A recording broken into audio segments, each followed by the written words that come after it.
Charlotte had grown up in the old farmhouse that rested at the edge of sprawling acres of green pastures.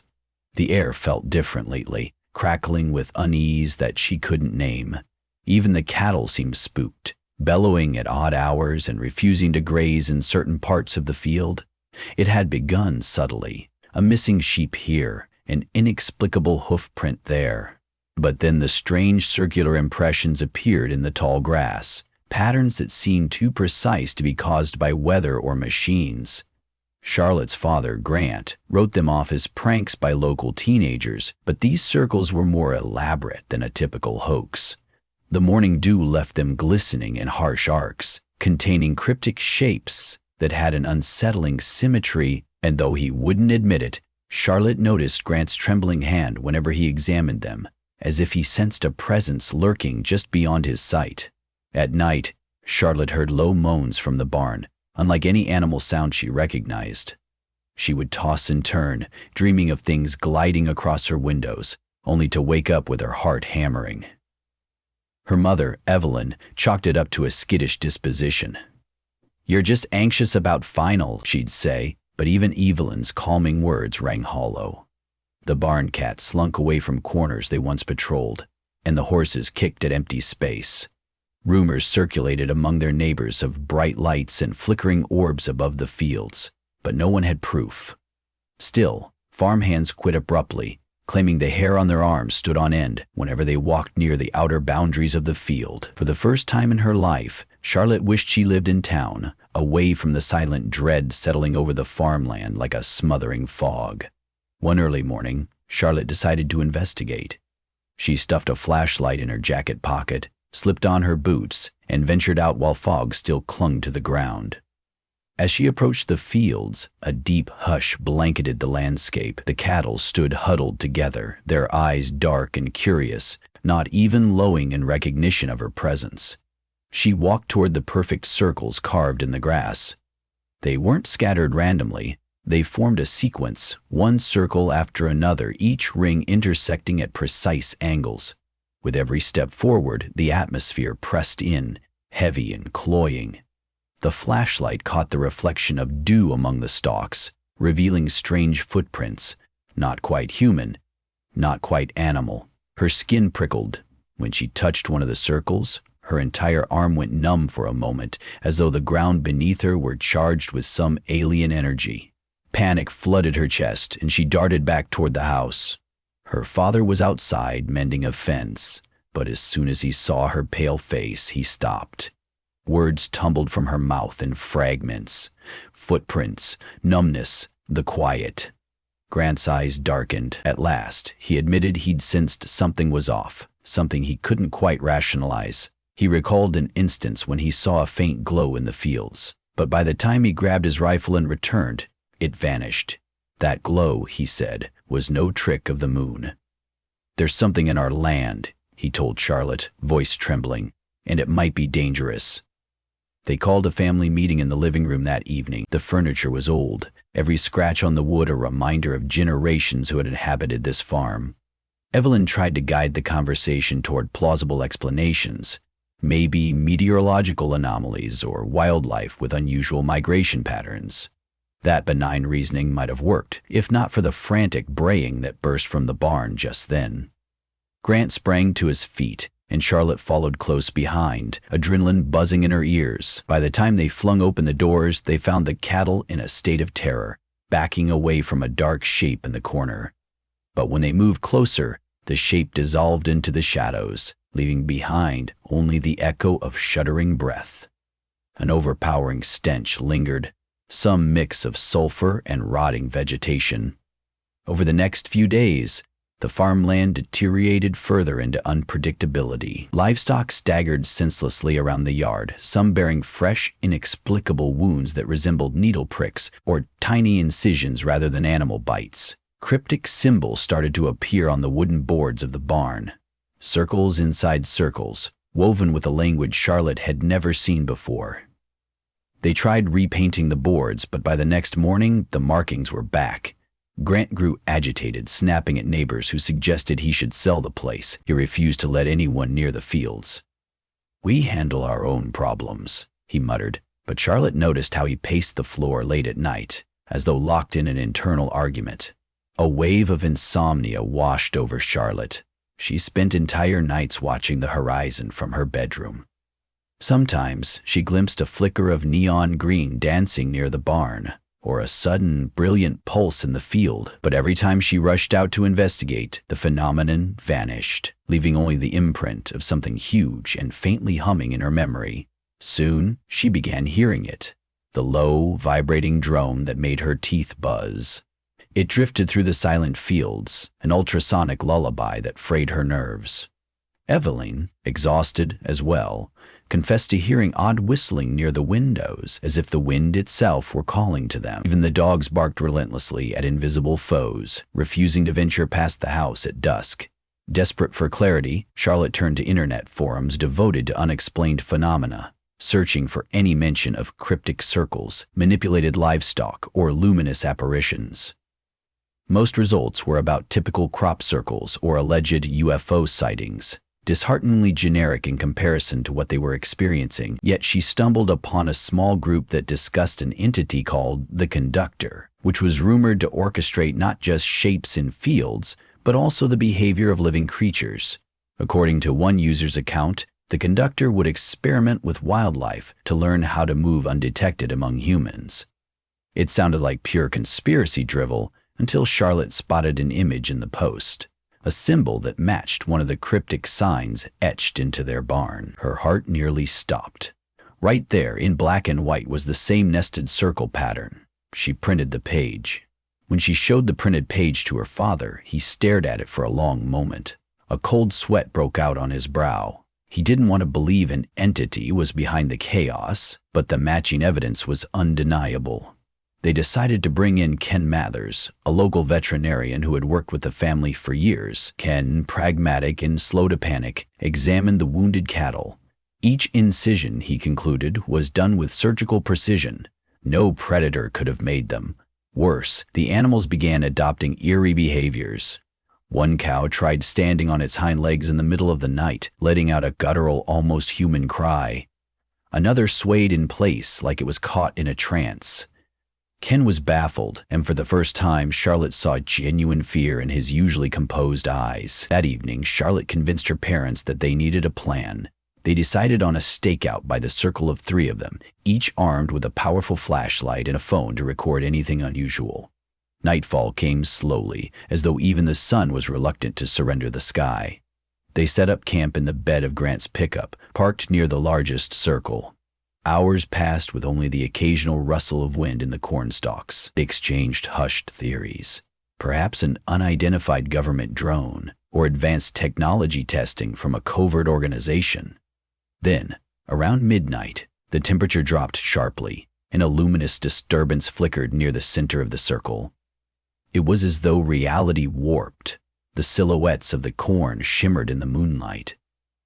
Charlotte aimed her phone's camera, catching a brief glare that formed a tall, elongated shape. It had no discernible features except for 2 glowing slits where eyes might be.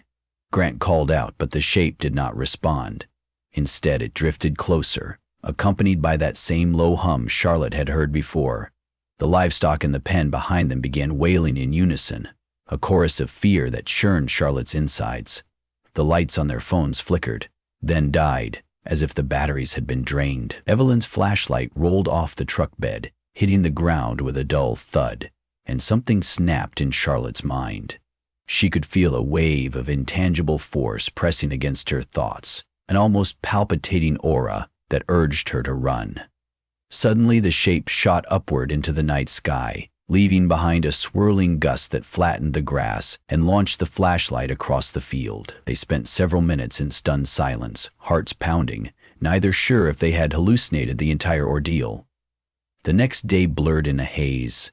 Grant refused to talk about the nocturnal encounter, but Charlotte and Evelyn couldn't shake the sense of being watched.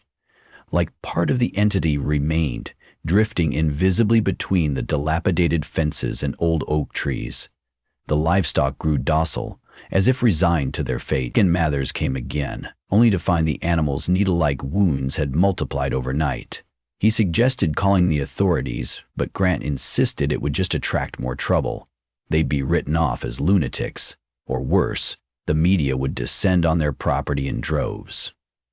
Ken hesitated, then agreed to keep quiet for now, though he leaned in close to Charlotte before leaving and whispered, "You folks need help. Real help. This is beyond anything I've seen." Charlotte's appetite disappeared, replaced by a gnawing dread that forced her awake at odd hours. One night, she descended the stairs to grab a glass of water and noticed a faint glow emanating from under the front door. She peered outside. A white moon haze illuminated the driveway. As she pressed her face to the glass, she spotted 3 silhouettes drifting on the edge of the property. Their forms flickered like static on a television screen. She wanted to scream but couldn't breathe. Her neck felt icy, paralyzed. One silhouette rotated slowly until it faced the house. Through the window, she sensed it staring directly at her, even without visible eyes. The hum returned, building into a piercing ring.